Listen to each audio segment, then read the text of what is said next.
Hello guys, good morning, good afternoon, good evening. It depends on when you get to come across this video.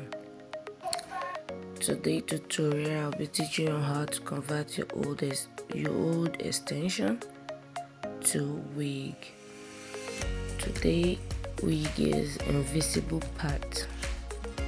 This is the material I'll be needing: your brush, needle, thread, scissors, and a dummy cap that I'll be using, and also the extension that I'll be using for it.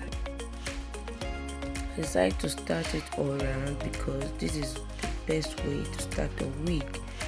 This will give you a good end or beginning when you want to pack it. It's more secure than doing this step. So guys, if you are new here, if you have not subscribed to my channel, please don't forget to subscribe, like, and hit the notification button so you get notified anytime I upload a new video. And please stay tuned to enjoy the tutorial and make sure you follow step by step. Thank you.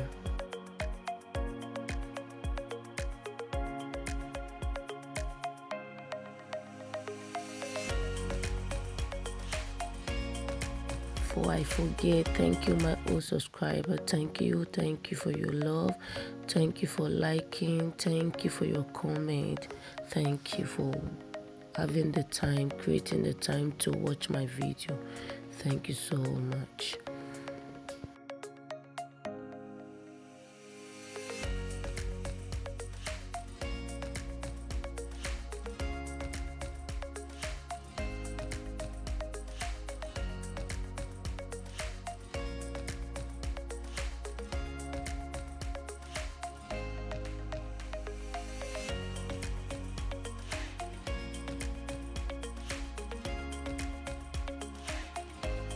Now this is the second layer. Note, I didn't pass it at the front. When I get to the place I want to put the pattern, I stop. So this is the second layer that I'm taking now. Please pay attention to this. You see, I'm not leaving a gap because the client said they want the wig to be very full. And this extension I'm using it should be 6 bundle at the time she first bought it. And this extension, this human hair, is more than 4 years or 6 according to her. So before I decided to use it, I washed it, so you can see it's like brand new. Yeah, and I will leave on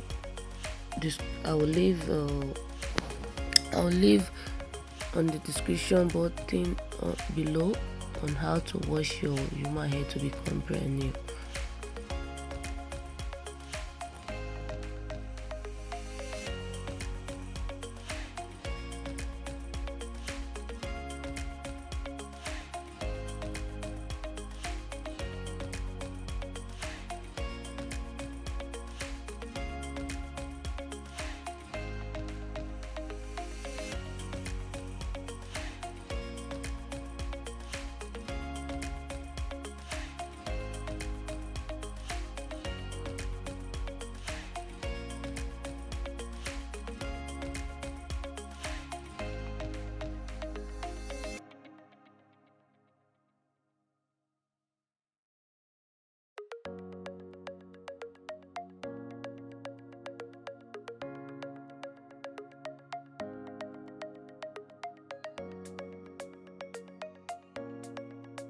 This particular wig, we are paying attention to the front because it's going to be invisible. We are not using bonding, neither are we cutting the braid. This is how it's going to be. This is the second step, so I'm flipping it, taking it out. You can watch and look the way I will knot it down so that it's not going to be heavy or going to be bumped there. So make sure you tag it very well, tag it down very well.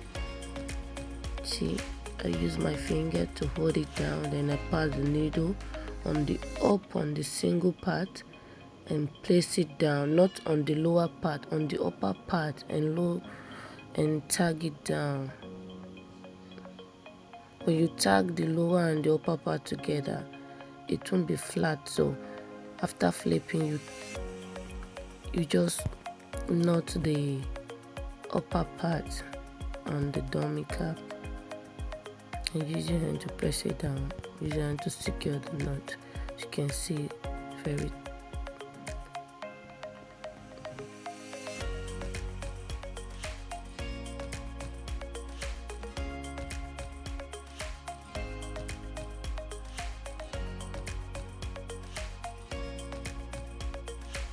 so I'm taking it round again the third time before I'll start the front.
This is the fifth layout, and still I didn't pass it to the front, but now I'm going to pass this across the front.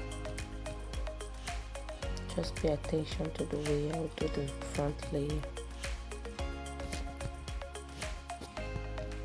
See it? Now I stitch it down to make sure it starts at the beginning of the cap.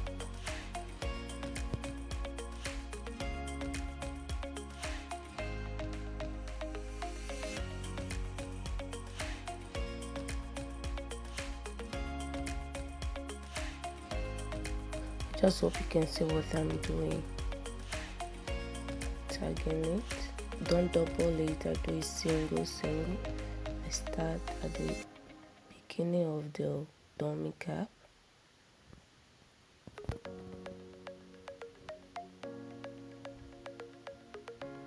I'm just gonna turn it from there. I'll flip it, tag it the same way I tag the other side, so it won't rise up or it won't be like a bun there, because I don't want to cut it. Once you start cutting or your extension, tend to lose volume, so I don't want to.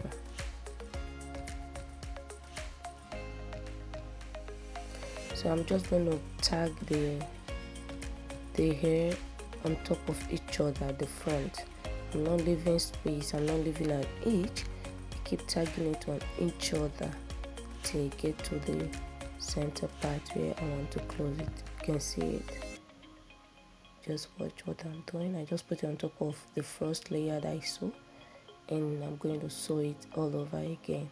This method I'm going to use every time I come to the front. That way, to give you that invisible look that you desire when parting it. When you give a space, when you give a gap at the front, or you sew it inch by inch, or you want to part it to be invisible, okay, it will be very rough. It will be showing the dummy cap or the thread.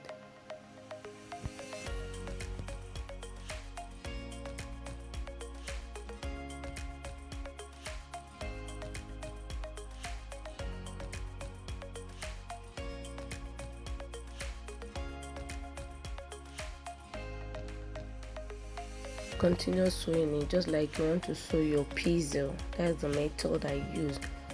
You sew it step by step. When you come to the front, you sew it on top of each other's layer, on top of the previous layer that you sew. So when you are coming back, you sew on top of that one.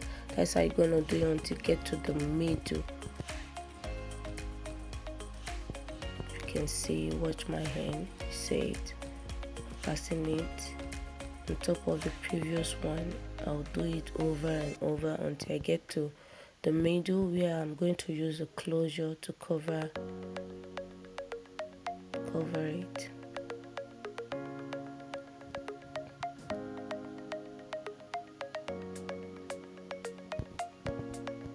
It's very easy. If you don't know how to braid, you can do your wig yourself instead of wasting money on buying wigs, because those one you buy, the volume is not as the one you make yourself.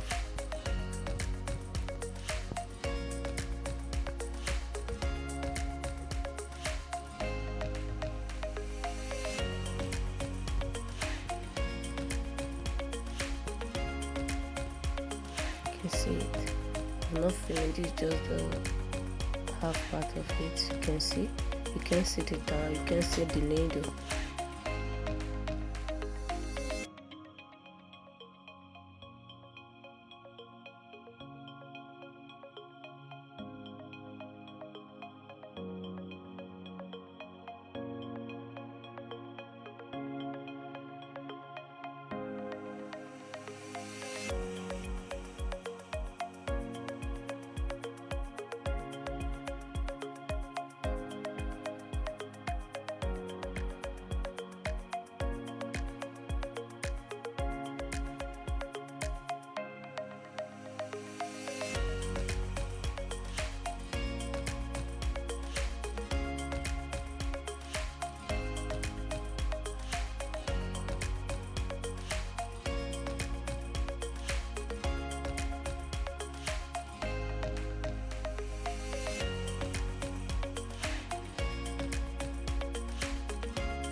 Hey guys, my camera is having problem, giving me difficulty with the light set. Don't worry, I just hope you are seeing what I'm doing. You can see I already put my baby on my back because it's kind of disturbing me, distracting me, because he wants to sleep, so I have to put him on my back.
I've sewed it and now I left a little space for the closure because I don't want to sew it to the end.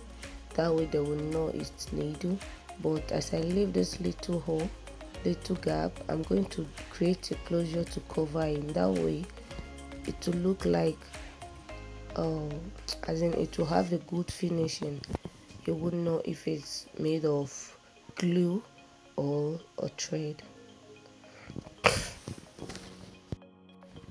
Pay attention on how I create the closure, because you can use this method to create any type of closure you want.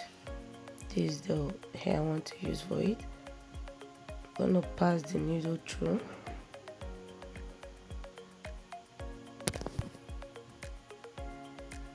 Pass the needle through and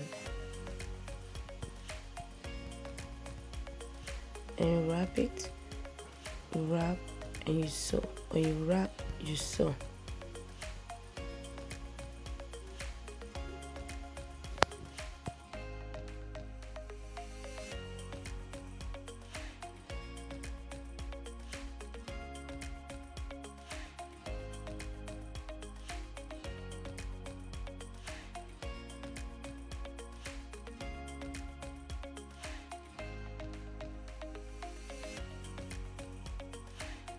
Note, I'm not just sewing from the place I wrap it to come out from the other side. No, I'm kind of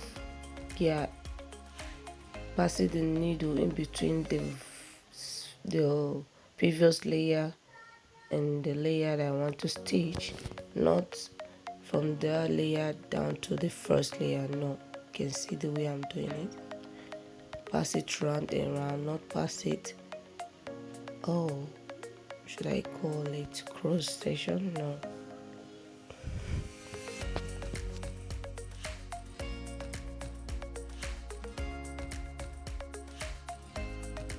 Passing the needle side by side.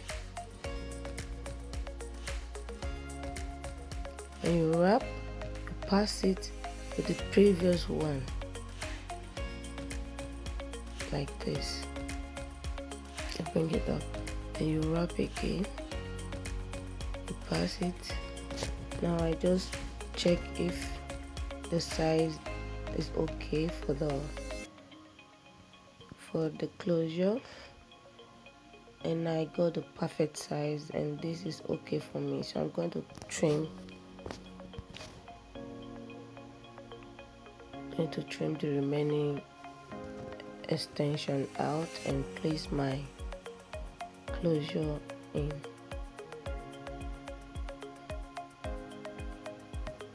And make sure you don't cut off the thread because it will be needing when tagging them together. But when you cut off the thread, it's gonna be a double work for you. But like this, it will be easy to cut, to be easy to attach together.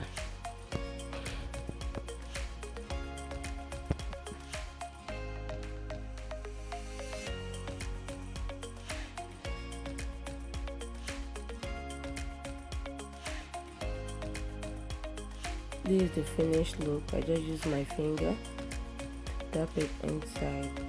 In another way, you can use your plachet to platch it before, but I don't want to do that because I'm going to platch it later when I'm through the whole way. So I tag. I didn't, if you see what I'm doing clearly, I didn't sew it to the dummy cap but to the extension. I sew it round the closure. This way it will have a fine finishing and a beautiful look, because when you sew it to the dummy cap and not to the extension around it, it's gonna show with time when she's brushing the hair or when the hair is getting old. I use this method.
This is how I look, guys. After finishing, I just section it. So I look, you can see. Isn't it beautiful?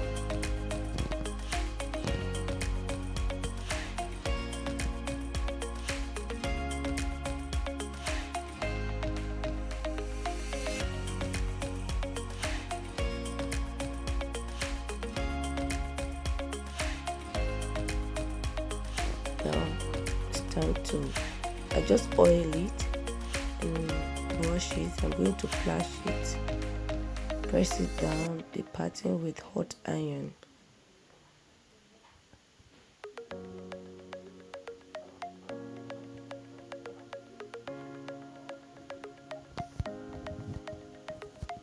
The reason for this hot iron is to make it not to fall out of part, because I decided to do it side part, so I'm using a hot iron to create the part down.